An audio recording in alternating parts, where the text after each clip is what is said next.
primeiro dia de volta ao Senado, Aécio Neves agradece colegas, se diz vítima de armação ardilosa e afirma que vai provar inocência. Na quarta-feira, o político mineiro se dirigiu ao plenário para se defender.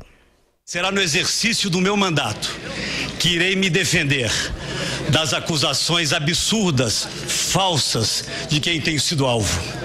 Sou, senhor presidente, devo dizer nesse instante, vítima de uma ardilosa armação, uma criminosa armação, perpetrada por empresários inescrupulosos que se enriqueceram às custas do dinheiro público e não tiveram qualquer constrangimento em acusar pessoas de bem na busca dos benefícios de uma inaceitável delação, ora suspensa, em razão de parte da verdade estar vindo à tona, senhor presidente. Sem citar nomes, Aécio Neves também denunciou homens de Estado que tinham assento na Procuradoria-Geral da República. O tucano havia sido afastado do mandato pelo Supremo Tribunal Federal após denúncia da Procuradoria sobre crimes de corrupção passiva e obstrução da Justiça. Na terça-feira, por 44 votos a 26, os senadores derrubaram a decisão do STF e mantiveram Aécio Neves no cargo. O senador Lazier Martins,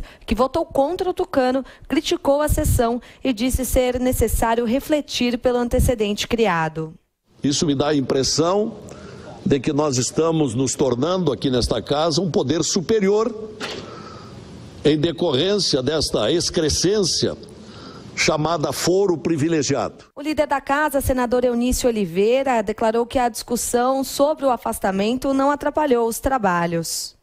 Primeiro, o assunto Aécio nunca dominou o Senado. O Senado tem pauta própria e nos piores momentos da crise econômica, da crise política, o Senado nunca produziu tanto quanto produziu nos últimos tempos. Líder do PSDB, Aécio está afastado da presidência do partido desde maio. O presidente interino, o senador Tasso Gereissati, já deixou claro que defende o afastamento total de Aécio Neves da liderança do partido. Eu acho que ele não tem condições, dentro da circunstância que está, de ficar como presidente do partido e nós precisamos ter uma solução definitiva e não provisória.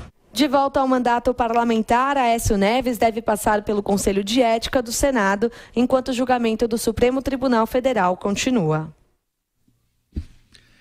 O senador Aécio Neves, é patético o pronunciamento que ele fez, patético, né? Ponto. A questão toda é que ele, na cena política nacional, ele acabou.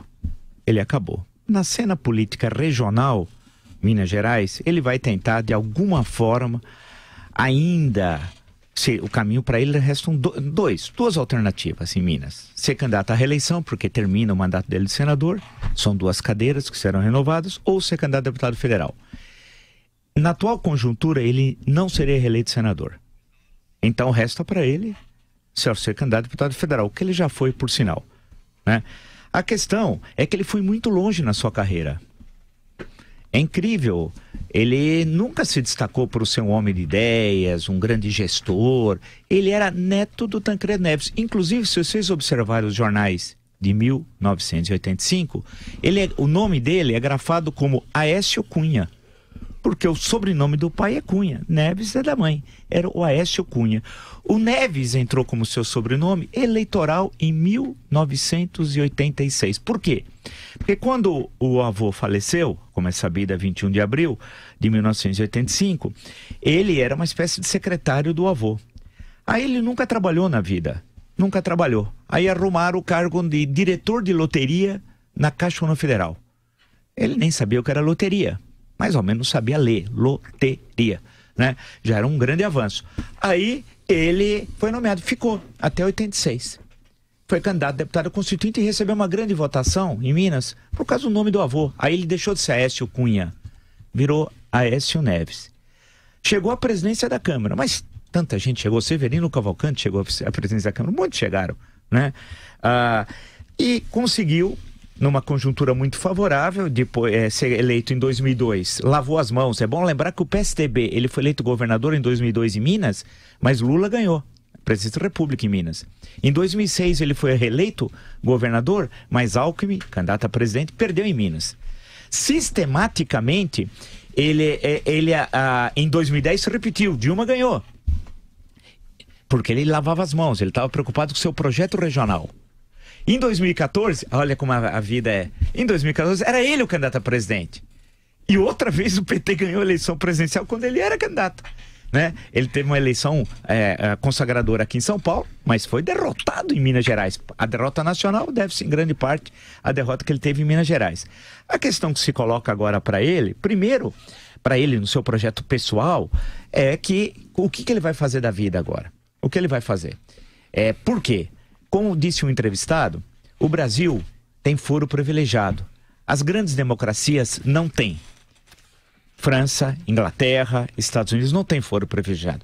E o medo dele é ser julgado por um juiz de primeira instância. Eles têm medo de Sérgio Moros, sabe?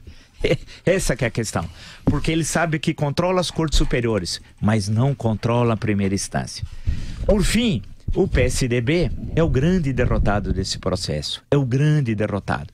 Porque ele votou de forma unânime no Senado para derrubar o afastamento do Aécio Neves. Ele continua como presidente do partido, licenciado, mas presidente, e pegou o carimbo no partido de partido corrupto. Porque não é o partido do Mário Covas de 1988 que surgiu aqui em São Paulo contra o Orestes Quercia. O PSDB nasceu fundamentalmente em São Paulo. As seções mais importantes naquele momento eram São Paulo e Paraná. Richa no Paraná, José Richa, e São Paulo, Mário Covas. Fundamentalmente. Tinha, claro, Franco Montoro, e Franco Montoro que criou a expressão, o símbolo tucano é do Franco Montoro, né? Então, nasceu contra a corrupção. Como é que ele pode justificar agora que defendeu alguém que tem acusação, mas tão grave, são acusações gravíssimas que pesam sobre ele. Então o PSDB perdeu. Por fim, na Câmara dos Deputados, ontem, percebo que o PSDB se dividiu, né? Se dividiu ontem. Veja o Silvio Torres aqui de São Paulo, que votou contra o presidente Temer, apoiando a denúncia, portanto, da PGR. Né? Então o PSDB está errático. Agora, Aécio Neves acabou. Aécio Neves não existe mais. Ele vai voltar a ser o Aécio Cunha.